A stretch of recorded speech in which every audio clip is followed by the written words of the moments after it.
Hello, and welcome to another episode of Brave the Fire. To many folks in our community, firefighters are seen as role models, whether on or off duty. Children often emulate them and dream of being firemen when they grow up. These are big shoes to fill, and it is a constant task for those of us who take the oath to join the firefighting brotherhood. A Fayetteville, North Carolina firefighter is always on duty, 24/7, ready to serve at a moment's notice for just about any emergency. Whether it's a house fire, a sick person, car accident, hazardous materials emergency, or even a flood, the community has come to expect the fire department to get there first and know what to do to make things safe.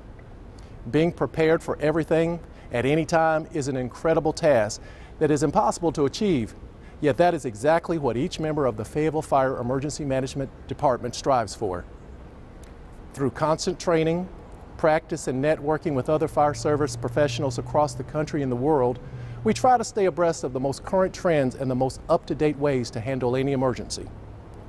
Today, we will look at an average day in the life of a firefighter with the Fayetteville Fire Department. You may be surprised at the rigorous pace. The 24-hour shift is long and often dangerous, but for the men and women who make up the ranks, it's extremely rewarding. So sit back and take a close-up look into the world of your local firefighters, where training and preparation often make the difference as to whether everyone goes home at the end of each shift. Today, you will see firsthand how we brave the fire.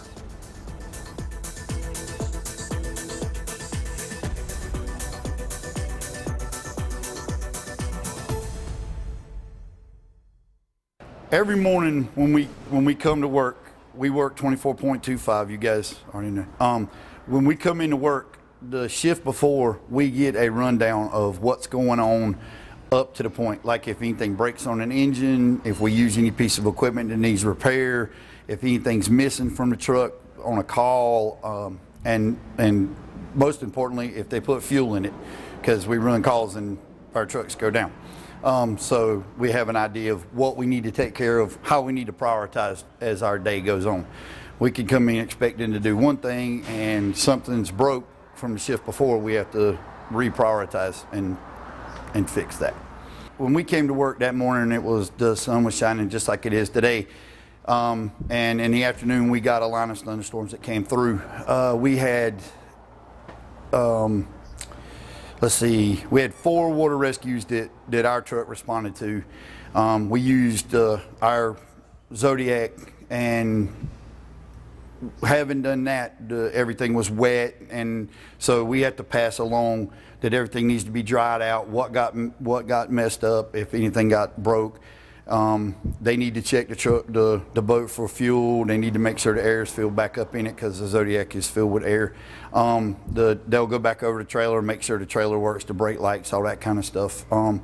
The gear on the rescue truck, if anything was taken off the rescue truck to be dried, they know. So if they have a call, have the same thing, another line of storms come through, that kind of thing. It's basically, we ended up performing a couple rescues, so we had a bunch of PFDs, life jackets, that were messed up, so we had to wash them, and the guys ended up having to. We tried to clean up after a call as much as we can, but obviously in the middle of the night you can't get it back to where it's 100%. We report for duty for 7:45 in the morning, and we leave 24 hours later at 8 o'clock. We actually work what's called a 24.25. It's a 56-hour work week when you figure it in. The day in the life, we don't run floods every day. We live in the sandhills, so but the truck that we work on it carries a lot of specialized rescue equipment. Having that equipment requires a lot of training, so we do a lot of Con Ed. Other than basic firefighter 1 and 2 training, you do high angle training, you do confined space training, you do trench, you do structural collapse, you worry with ropes, water, and the list goes on and on. So we do a lot of what I would call Con Ed, just trying to keep up with all the pieces of equipment that make things work, make it go smoothly, and extrication, the basics. When we're working, we can do anything from an EMS class to hanging from a piece of rope in the bay doing training. So it's kind of depends on what the given day is. We have the best job in the world. We get to impact people's lives every day. We meet a person when they're in the worst scenario that you can possibly imagine, and we try to make their life better from there. Doesn't always work out that way, but we get to be there for them in the worst time of their life, when their house is on fire, when they've been in a car accident, when their mother or father's having difficulty breathing, or they're having difficulty breathing. We get to impact their lives at that point. It's a great job as far as that. You come to work and you get to play fireman. I mean, it's what you did when you were a kid. You play Cowboys and Indians. When I get to do the adult version, except they give me $500,000 worth of fire trucks to do it on, and it's the greatest job in the world. You can't have a bad day. I mean, you get to train. I get to climb rope. I get to cut on cars. Training. It's not so much fun when you're doing it for real, because you feel for the patient that's in the car, or the person that's on a piece of rope, or the person that's been in an accident. But it's great. I mean, it's just a great job. It's just like going to your family. The fire department is an extended family, and it's hard to explain if you've never been a firefighter, because all of the guys I work with are they're like family.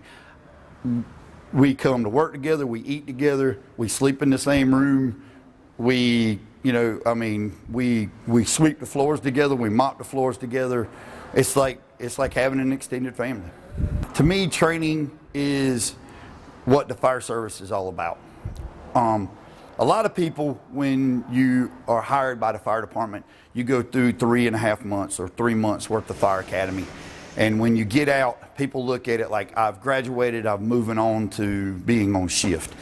And to me, that's just the beginning. It's like graduating from elementary school to middle school, from middle school to high school.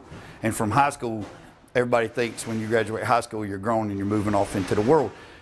When you come from the fire academy, it's only that you've only scratched the surface of the paint. To be a good firefighter, you have to practice the skills. You have to hone the skills. You have to keep the skills sharp, because when someone dials 911, they don't want you standing on the scene going, is this right or is this right? They want you confident. They want you prepared. That's what the fire service is. That's what the city of Fayetteville pays you for, is to be confident, prepared. And the only way to do that is to take the skills that you were given and hone them into where you're sharp as an axe or sharp as a knife. So the idea is to keep your training up. I love training because I teach a lot. I do a lot of the rescue training. I do a lot of the fire service training on the fire side. But and where else can you get paid to train? Where else can you get paid to go out and make it a priority to be better at your job? I've worked a lot of different jobs in my life, but nobody ever paid me to come to work to climb rope. So it's a great job. And training is probably, on the fire side and the rescue side, the most important thing that we do. It's hard to do sometimes because you have to work it into your day, but it's probably the most important thing.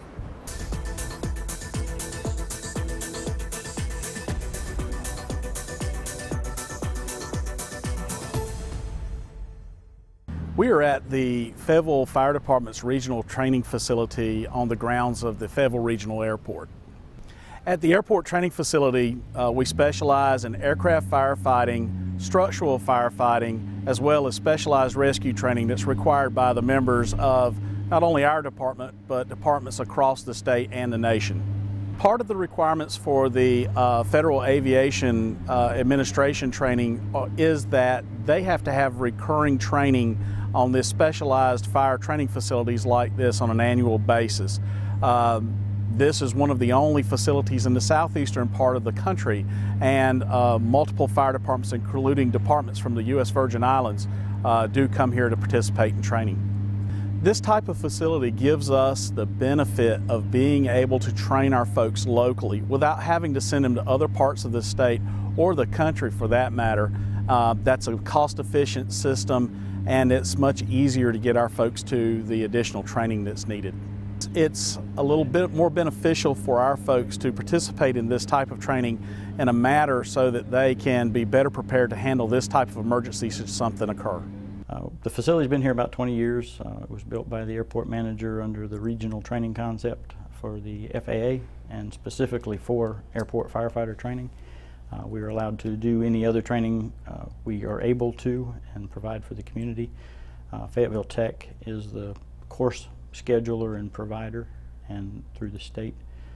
The fire department operates the training division out of the building and uses this facility as a base of operations, and they've built some additional training props for the structural firefighting, but we use primarily the airport side of it for the revenue generation.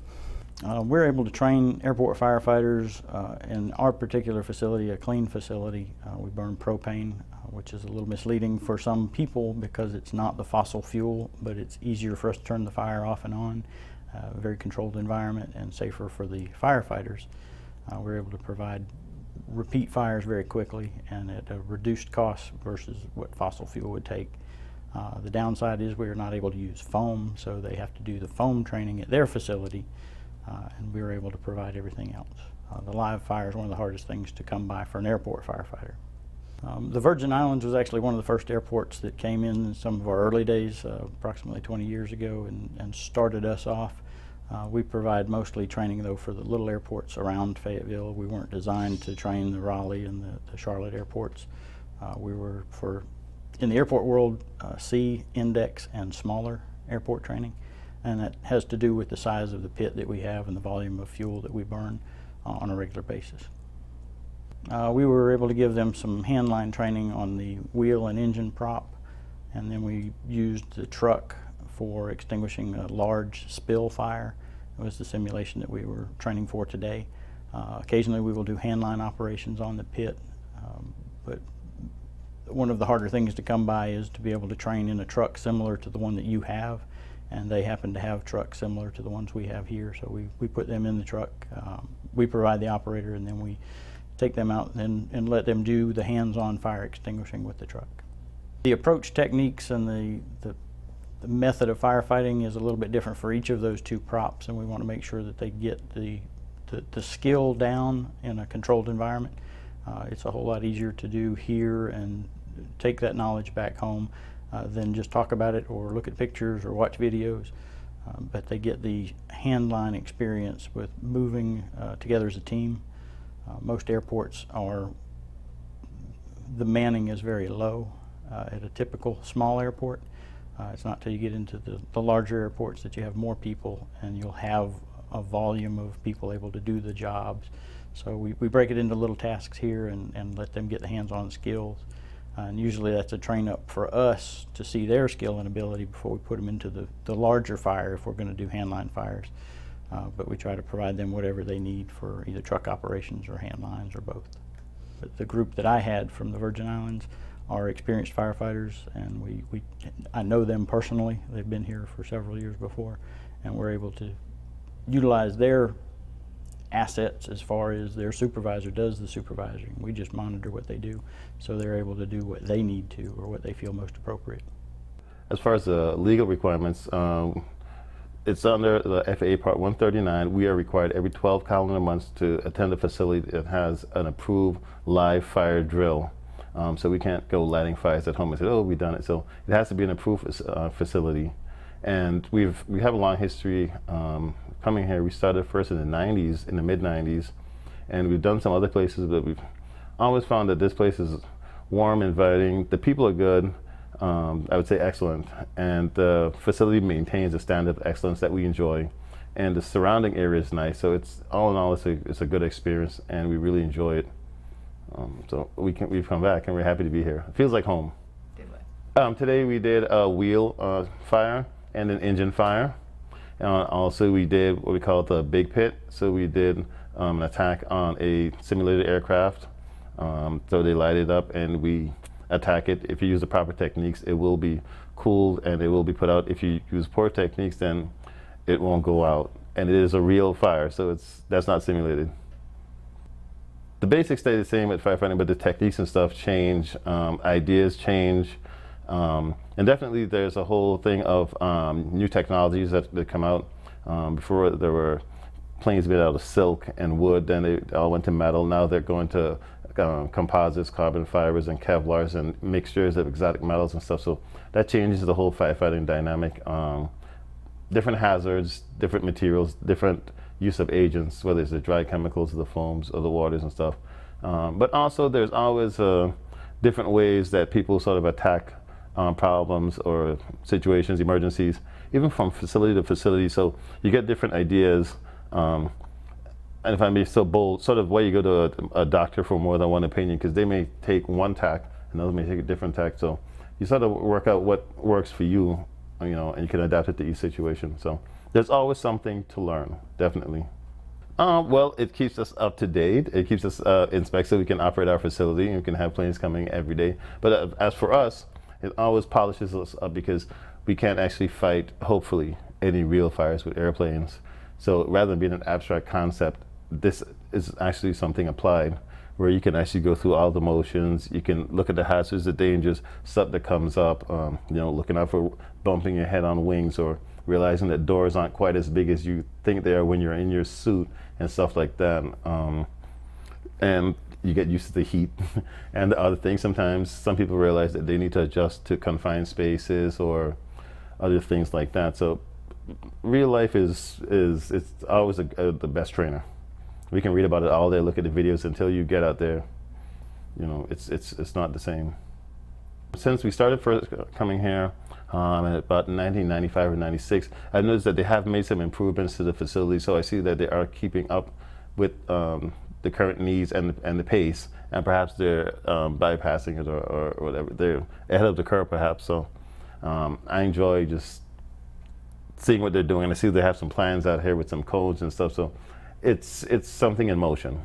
It's a work in progress rather than a facility that's going to remain stagnant or something like that. So I look forward to another 20 years perhaps.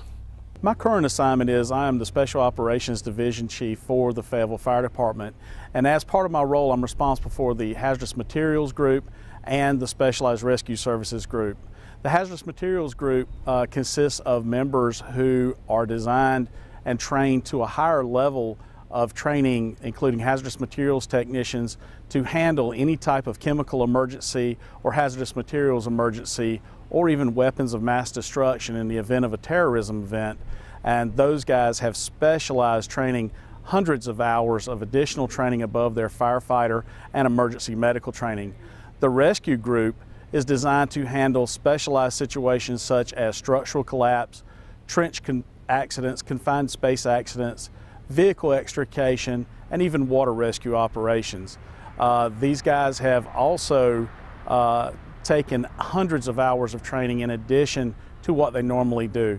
They specialize with high-angle rescue techniques, and their equipment is carried in either tractor trailers or very large vehicles that can transport all the needed supplies for that type of operation. We currently have instructors who specialize in high-angle rescue techniques. This involves using ropes and baskets and things like that to go to elevated structures and remove somebody who's injured. Our cell tower group, which have specifically trained on cellular type structures, are designed to go in and remove a victim who is injured. Maintenance people are all the time on structures like this, and should they become injured and need help in evacuating from that type of facility, these folks are trained in how to do that appropriately and to meet the requirements as set forth by regulatory agencies. The most recent occurrence has been for a cell tower rescue was in Charlotte within the last 2 months. Our folks have practiced this so that they're prepared if anything were to occur locally. Here recently, our folks also responded to a cave-in accident involving a trenching and excavation incident, and we were there for approximately 2 hours before we removed the victim with no further injuries, and he survived the incident. Here at the training facility, we sponsor our rescue program training. However, some portions of our training is done elsewhere in this state to give us some opportunities to practice, such as structural collapse, to practice on simulators that are developed in both Raleigh and Charlotte. So we do some out-of-town training as well too, to give us the exposure of having the ability to travel as part of the state response system. Our current group on both the hazardous materials and the rescue services side are part of the state response system. If our neighbors were in need of this type of emergency service, we're there to provide that and be able to respond anywhere in the state if that need arises. The hazardous materials team are made up of firefighters and emergency medical technicians who take additional training in hazardous materials technician as well as chemistry of hazardous materials. They are specifically trained to be able to and designed to handle an incident involving hazardous materials. Our most recent incident involved a tractor-trailer tanker that had spilled approximately 8,000 gallons of diesel fuel. Our folks went in, tapped the tank to determine how much was left in the tank, and then proceeded to assist with the cleanup and mitigation of the incident. Our hazardous materials team is equipped with the latest technology and computer-based systems to assist us with securing that type of incident. We have the ability to use robots, we have the ability to use computers to try to give us the safest information possible so that we can protect the public and our firefighters from any additional problems that come out of a hazardous materials release. That equipment is all carried either on a tractor-trailer unit or one of our other large units to provide us with the protective clothing and equipment that they would need to handle that type of emergency incident. Robots serve two major purposes. They give us camera views that we may not be able to see from a remote location, as well as carry instrumentation to measure for any potential hazardous materials leakage or gas travel or any of that type of information that would be important for whoever is responsible for the incident, such as our incident commander, to make decisions about evacuation zones or what we may need to tell other agencies as to how to protect the public and prevent any further injury or loss of property. The fire department not only responds to emergencies such as fires or emergency medical accidents, but we also have an outreach program that our prime focus is to not only serve in the response role, but to help to prevent any loss of life or property for our citizens. As such, we have a very active smoke detector program to where we actually do walk downs in neighborhoods and offer people smoke detectors that may not have one. We're willing to go in and take a look at a smoke detector to check to determine if their batteries are there or if they need a new battery. We also are active participants in the Safe Kids program. As part of that, we have several stations that are designated as car seat stations so that we can take folks and check their car seats to make sure they're installed properly or that the child hasn't outgrown that car seat. It's all a part of the prevention program that we have in public education to provide that type of service to our citizens as a proactive role instead of a reactive role. One of the things that resulted after 9/11 was that emergency services encompassed an all hazards technique format. And as such, fire departments have become the go-to emergency services program for all types of emergencies located within a community anywhere in the United States. If it's not only for fire or emergency medical calls, if it's a hazardous materials release, someone trapped in a car, a incident involving structural collapse, the aftermath of a tornado or a hurricane, flooding issues, all of those kind of things now have come to the fire service as an emergency measure to handle those types of emergencies.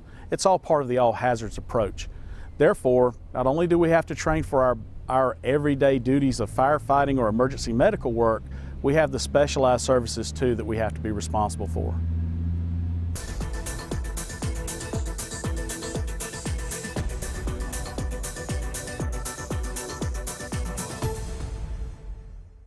The City of Fayetteville Fire and Emergency Management Department is a professional career department that serves the City of Fayetteville. We are an all hazards mitigation department composed of 16 stations and 330 career persons. Our members, which are our most valuable asset, are the key component in the fire department, which creates a diverse workforce that serve the community. Individuals interested in becoming a member of the Fayetteville Fire Department, they should have a mindset for community involvement, they should have a desire for professional and personal development, and also a commitment to teamwork.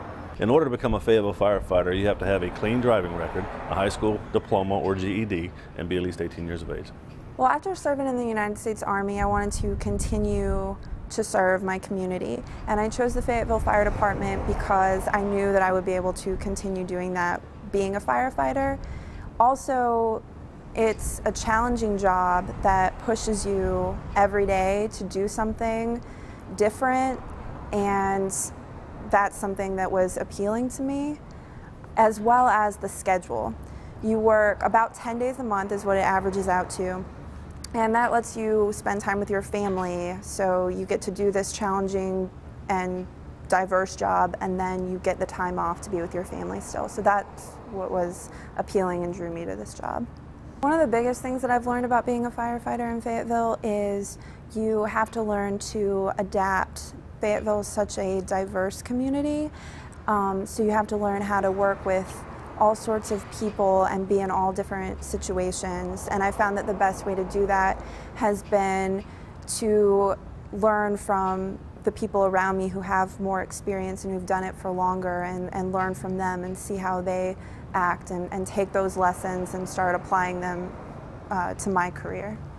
When you get a call, you never know what you're going to. So, I mean, you have an idea, but until you show up, you show up and it's something new every time, and that's exciting. It gets your adrenaline going, and that to me is that's what makes it worth it, and I enjoy that. So some advice that I would have for people who are interested in joining the fire department would be, number one, make sure that you maintain a good driving record.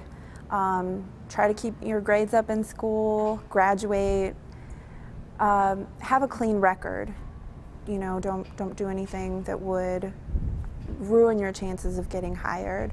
Also, try to maintain some physical activities, work out a little bit, run, whatever you like to do before you apply, so you can be ready to go.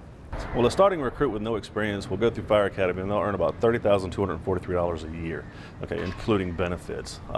Once an individual graduates from Fire Academy and they go on to shift work, you can expect to work about 10 days a month is about what the average turns out to be, 24-hour shifts per day. Again, we also have a full career development program in place that guides an individual throughout their development, throughout their careers while they're here in the Fayetteville Fire Department.